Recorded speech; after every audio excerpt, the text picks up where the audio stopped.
Hello everyone, ये मेरी book है। इसमें सारा मैटर +2 केमिस्ट्री का क्वेश्चन आंसर वाइज दिया हुआ है।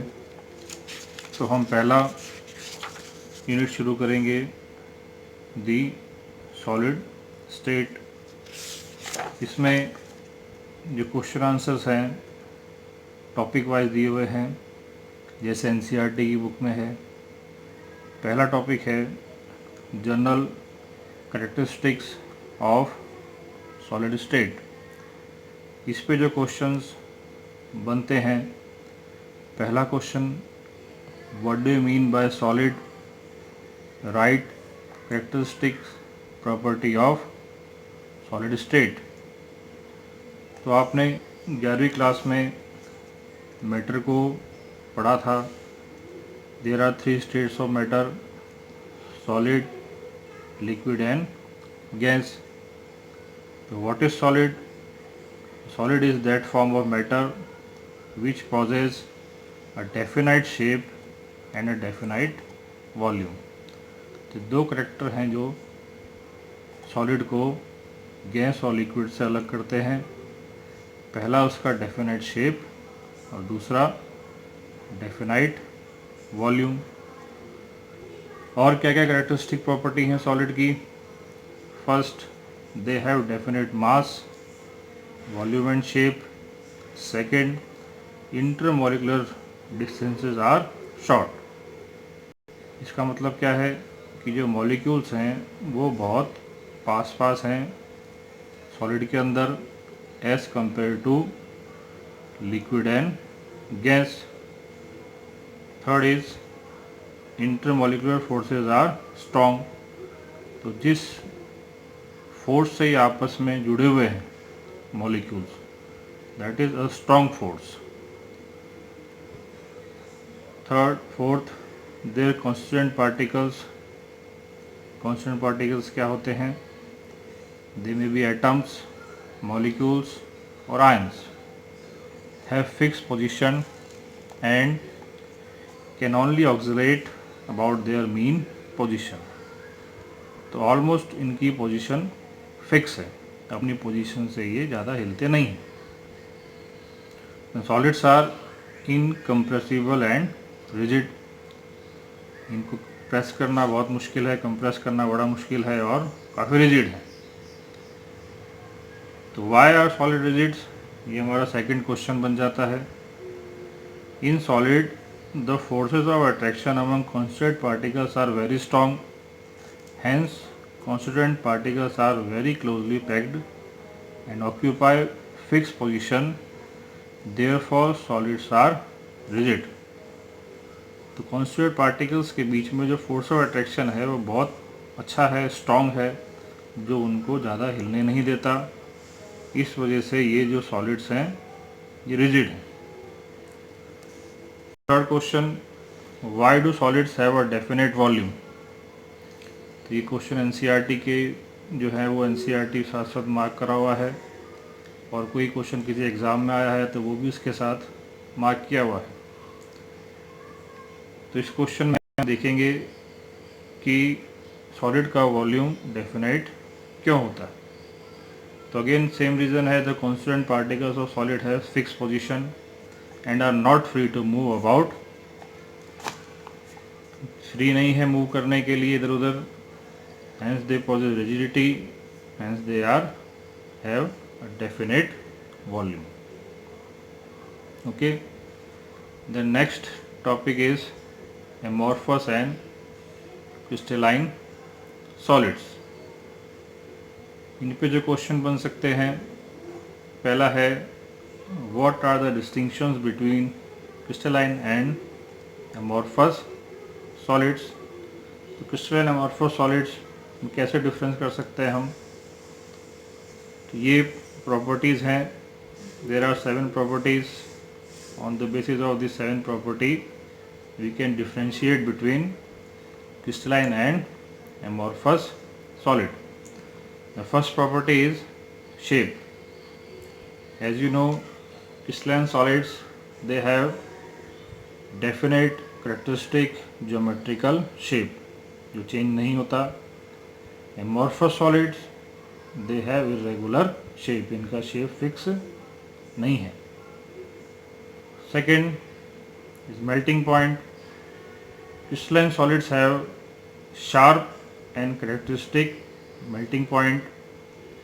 जिस पॉइंट पे ये मेल्ट होते हैं वो एक फिक्स पॉइंट है और उनके कैरेक्टरिस्टिक है। कैरेक्टरिस्टिक मीन्स हम उसको उस मेल्टिंग पॉइंट से उस सॉलिड को आइडेंटिफाई भी कर सकते हैं। Amorphous solid the melt over a range of temperature. इनका रेंज है, मान लो कोई सॉलिड 100 पे मेल्ट हो रहा है, सेकेंड टाइम उसको हम मेल्ट करेंगे तो 105 पे होगा, तो ऐसा रेंज है, कोई फिक्स नहीं है। Cleavage property. Cleavage property, crystalline solids they undergo a clean cleavage. अगर हम उनको कट करेंगे तो वो जो है हमको क्लियरली कट दिखेगा, उनकी सरफेस जो है वो स्मूथ होगी। बट जो एमॉर्फस है they undergo an irregular cut. अगर हम इनको कट करेंगे तो इनकी जो सरफेस है वो इस तरह से इरेगुलर हमको सरफेस दिखेगी। जैसे एक इरेज़र होता है, उसको हम कट करते हैं तो उसकी सरफेस स्मूथ नहीं होती, इरेगुलर होती, इस तरह की। Heat of fusion, they have a definite characteristic heat of fusion and they don't have definite heat of fusion.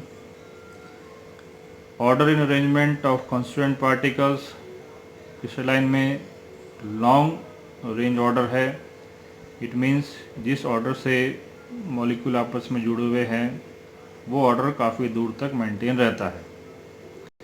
इसके अंदर बड़ा शॉर्ट रेंज ऑर्डर है, कुछ दूरी पे कुछ ऑर्डर होगा, फिर थोड़ा सा और डिफरेंट ऑर्डर मिलेगा, फिर कुछ और ऑर्डर मिलेगा। इस तरह से जो है वो ऑर्डर चेंज होता रहता है शॉर्ट रेंज के बाद। Nature, amorphous solids are true solid. अगर हम सॉलिड की बात करते हैं तो वास्तव में वो क्रिस्टलाइन सॉलिड्स हैं। Amorphous solids are look like solid but they are not actually solids. They are called pseudo solids or supercooled liquids. Then anisotropy, anisotropic जो है crystalline solids are anisotropic in nature. ये anisotropy क्या होता है हम आगे के क्वेश्चन में देखेंगे। amorphous solid जो है वो they are isotropic in nature. फिर इनके एग्जाम्पल है जितनी मेटल्स हैं like iron, copper, aluminium, gold, they all are crystalline solids.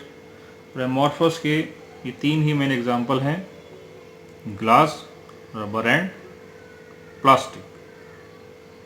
Okay, then हमने जो देखा था अभी आइसोट्रॉपी और अनआइसोट्रॉपी, ये टर्म क्या है, तो क्वेश्चन है ये question number 6, explain the term isotropy and anisotropy. The amorphous solids properties like electrical conductivity, refractive index, thermal expansion etc. are identical in all directions. सभी डायरेक्शन में हम चलेंगे एक सॉलिड के अंदर। मान लो सॉलिड में हम यहाँ चल रहे हैं, फिर यहाँ जा रहे हैं, सभी डायरेक्शन में जो प्रॉपर्टी हैं वो हमको सेम मिलती है। इस तरह के सॉलिड कहलाते हैं isotropic and this property is called isotropy. On the other hand, in case of crystalline solids, the properties have different value in different direction. अलग अलग डायरेक्शन में हमको अलग अलग वैल्यू मिलती है। यहाँ कुछ और वैल्यू थी, यहाँ कुछ और वैल्यू थी। ये कहलाता है एनाइसोट्रॉपी। और जो सब्सटेंस इसको दिखाते हैं they are called anisotropic. Next question is why is glass considered a supercooled liquid. सभी जानते हैं ग्लास सॉलिड जैसा दिखता है, पर वो सुपरकूल लिक्विड क्यों माना जाता है। एनसीईआरटी का क्वेश्चन है ये भी। Glass is an amorphous solid like liquid. It has a tendency to flow, though very slowly. The proof of this fact is that the glass panes in the windows or doors of old buildings are invariably found to be slightly thicker at the bottom than at the top. Therefore, glass is considered as super cooled liquid. तो जितनी पुरानी हम खिड़कियां देखते हैं जिसमें glass लगा हुआ है, अगर हम उनको देखेंगे तो ग्लास जो है वो बॉटम से हमें थिकर मिलता है, slightly thicker as compared to upper part. That proves that glass is a super cooled liquid. Okay, तो ये हमने देखा है इन टॉपिक्स पे मेन क्वेश्चंस. आगे का टॉपिक हम अगले वीडियो में देखेंगे. अगर आपको ये वीडियो अच्छा लगा तो इसे लाइक करें और मेरे चैनल को सब्सक्राइब करें. जिस बुक से मैं आपको टीच कर रहा हूँ ये मेरी लिखी बुक है, और अगर आपको ये परचेज़ करनी है तो इसका लिंक मैं आपको आगे के वीडियोस में दूंगा.